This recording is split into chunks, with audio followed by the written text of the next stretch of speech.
Well, welcome to this quite brief, quite short, Keeping It Together podcast. And we're responding really to two things that have been in the press in this last week. The first is the revelation yesterday in the Telegraph that Justin Welby, the former Archbishop of Canterbury, has been seeing a psychotherapist since he stepped down. And the article was helpfully entitled, What's the Use of God if you need a psychotherapist? And the second thing really was the report recently published that, again, the Telegraph reported on, and that is that up to a third of Anglican clergy may be depressed, and an article about the pressures of that. And I just welcome Matt Tarling to this podcast. Matt is the Reverend Canon Matt Tarling, Vicar of St Paul's, Spennymoor. And if you live in the deep south of England or elsewhere, you don't know where Spennymoor is. It's quite close to County Durham, quite close to Darlington in the northeast of England. So, Matt, welcome. And thank you for giving us time between some kind of meeting you had earlier and a funeral you're doing very soon. So, thanks very much. I just wondered what your reaction to that article was.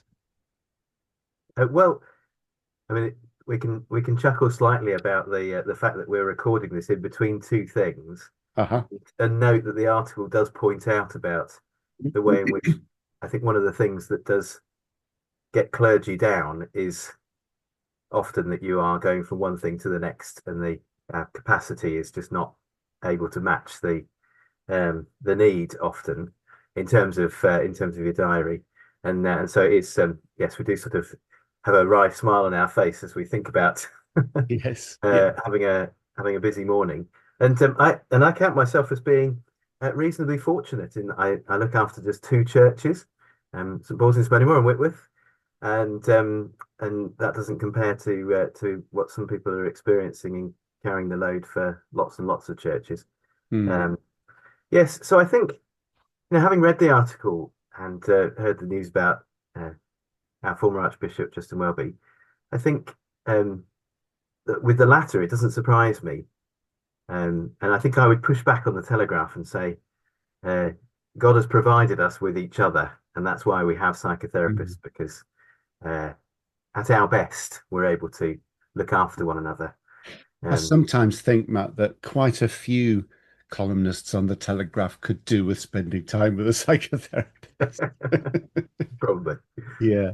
Um, yes, and actually, I think saying at its best, I think my experience actually of being looked after in the local church and being helped at a higher level as well with those who are responsible for supporting us in the diocese. That my experience has been good with Mm. that, even with going through quite difficult times at a personal level, and the challenges of being a parish priest. Um, yes, having people there who've got your back, which Mm. is, I think, at its best, it has been really good. Yes. Um, and I Yes. think one of my reactions to the article is that in some ways the article is describing uh, the rough end of things, Yeah. and certainly I recognise that Yeah. in the experience of my colleagues, and I have experienced some of those things myself as well. Um, but but it but there is another side, which I guess I would want to say when we're managing to do things right, um, then we can overcome those things. Yeah. Um, but I was going to comment on I think the way in which often we as church leaders and ministers are absorbing what's going on around us. Hmm. So this whole idea of when you conduct a funeral service, you do absorb a certain amount of the feel of that, and you're supporting people through often quite difficult circumstances, and it's almost impossible not to carry some of that with you. Yeah. I think when you combine that with a week where your capacity is being stretched, and in fact your ministry that week might be dominated by um, maybe more than one funeral in the week, plus difficult conversations with people going through pastorally challenging experiences themselves, plus perhaps bits of conflict um, and pressure and the stresses those create. I think when all of that comes in together, that Mhm. can, I think that can make that can have a real impact that can feel very negative. Yes, yes. Yeah. I remember myself, actually, I'm not an Anglican. I was in free church ministry, but I remember once after taking a funeral for quite a young guy who died of a cancer of his colon. And a couple of weeks later, I woke up in the middle of the night with a tummy ache. Mm. And immediately my brain went to, I've got cancer. And I couldn't shake that feeling for quite a while. I went to the doctor and said, look, I know this is ridiculous. Can you help me? And she did a thorough examination and said, look, nothing wrong with you that I can detect. But we get this a lot, she said, meaning her and her Yeah. colleagues, that you do absorb the feelings of people around you. And that can mean that being a vicar is way more stressful, perhaps, than some people might imagine. Yes, it can be.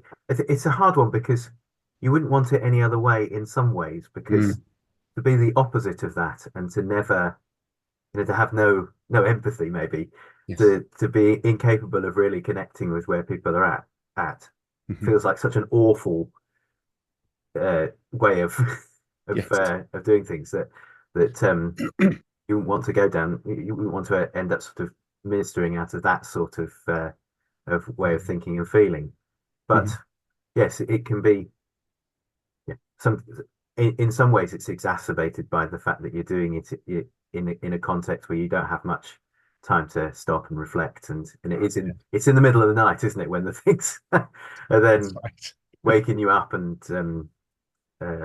giving you a sort of emotional workout Yeah. than you could do with sleeping, really. One thing that strikes me is this idea the article talks about, and I've heard lots of clergy talk about this, is kind of overstretch. And people in the Church of England, I think, are liable to be part of lots and lots of committees and groups and have lots of duties in the parish that people like me just don't have and probably don't appreciate. Is that a fair impression? Yeah, I think that's true. Um, yes, I mean it must vary from one place to the next, and I think that um, different people will approach it in different ways. Mhm. Um, that varies. I mean, it can depend on, I've had conversations with people where it's a theological stance that not getting too involved in civic things is important because of the priority of attending to the church family and to preaching and so on. Mhm. Um, but but also I've experienced working with people where saying yes to everything is the main thing. But I've found that I think it's a mixture of expectations, I think, because you tend to have there are sort of three sets of expectations that you're always carrying with you. Mhm. One is the expectations of your ordination, so the things that you think are what you are meant to be doing, which, when you get a group of clergy together, they'll always sit and talk about the latest funeral or baptism that's happened, Mhm. because those are the things that we know we're meant to be doing, and so we are busying ourselves with those sorts of things. And I think that then links in with our own expectations, because we have a tendency to have certain things that we want to be great at being responsive or great at being available to people. We want to be as active in our community as we can be. Yeah. We want to be as um, as beneficial to our church, our congregations and those who would engage with our church more deeply. But in our expectations exceed our actual ability Yeah. to Yeah. meet that. And those two things, I think you've then got to add in the expectations of people in the community and in your church who may have realistic expectations or may have unrealistic expectations. But Mm. and some of those sometimes we feed those as well. Yes. So you can inadvertently, by your own, so to use an example, so a church example would be that it's a bit of a cliche, but often clergy will say that everybody in their church expects to be visited at least once a month or something, and it's impossible, and everybody knows it's impossible, but actually you yourself think to yourself, but it would be really good to be able to do that, and so you place an additional expectation on yourself for that Mm. because you think it would be a nice thing to do. Yes. um but then you spend all of your time letting people down, and that sense of letting people down is can weigh really heavy, I think, and Mm. I think contributes to um it can contribute to a sort of a feeling of inadequacy and failure that is quite depressing without it being needing to be um, clinically depressed or anything Yeah. like that. It's yeah, Mm.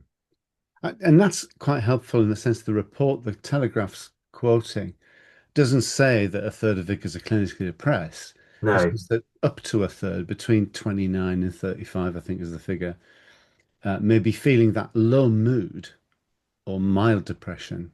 Some of yes, them are clinically depressed. yeah, Interested, actually, I mean, the figure in the general population is about 10%. It's probably not that different among vicars of people who've had a diagnosis. yes, And vicars, an awful lot of vicars aren't depressed. That's worth emphasizing. They're doing all right. yes, yeah. That's true. That is true, and I think yeah, we do have to. We've got to bear that in mind. Yeah. Yeah. I, and I think in reading the article, I was thinking to myself, yes, I recognise all of these things, but it can be better. Mhm. It Mhm. can be better than that.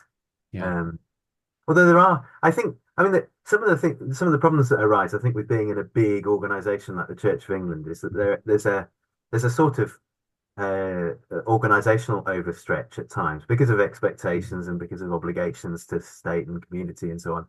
Um, but also down to the simple stuff of there aren't actually enough resources to provide clergy with really good pastoral supervision, for example. Yeah. Yeah. Um, Now, I've been part of a trial of some provision of that, which has been really helpful thus far, because it fills a it fills a gap that isn't there. So this isn't, sometimes the clergy will need to go and spend some time with a counsellor or a psychotherapist, and I think it's also important that clergy have a spiritual director, and often people will have mentors and things like that. But there isn't there's not much built into the structure which Yeah. is Yeah. similar to what others in similar professions would have, where you're able to go and just talk about a decision that you've had to make or a pastoral situation that you've Yes. Yeah. um, had to deal with. We don't have that, and that can make it worse, I think. Yeah. Matt, you've got to go fairly soon, but the question personal really is what do you do to look after yourself? What do you do when you're feeling a bit meh? um, I think there's two things I would do to look after myself. What? No, but let's make it three. Yeah. Three things. One would be I'm quite strict about taking time off and boundarying that. And some of that I've tightened up in more recently in recent years. Mhm. Because I think that just getting time, time with loved ones and time to rest has been really important for me. Um, I think then when I have that time, I I enjoy doing things like just reading a book or doing a job that I can finish. Mm. Um, I have this theory that people in jobs like ours do. It's useful to have a hobby or a task which you're capable of finishing because you're never finishing anything else. That can be quite difficult. So psychologically, it can be refreshing to have a craft project or an art or a Mm. yeah. So yes, I like to do that kind of thing. So th those would be two things: boundary and keeping quite strict Mm, time off. mhm, I take all my holiday, um, and I think the third thing would be having people that I can talk to who are well outside of everything, mm, who I can just have a good chat with. And I think because isolation can be so problematic when that everything that's described in that article gets even worse when you don't feel like you've got anywhere mm. to go and just let off a bit of steam with somebody. Um, yeah, so I've found having a good friend who I can ring up on a regular basis and just chat about stuff. Um, a good friend who's quite patient and willing to listen to me rattle on is really Super. helpful. So yeah, time off, some simple activities to do that don't demand too much, but I can finish, and Mhm. a good friend who will listen to me. Great. Matt, I hope the rest of the day goes well. Thank you for your time and That is really, okay. really appreciate you reading that article for us and giving us your reflections. It's a pleasure. Cheerio. Bye.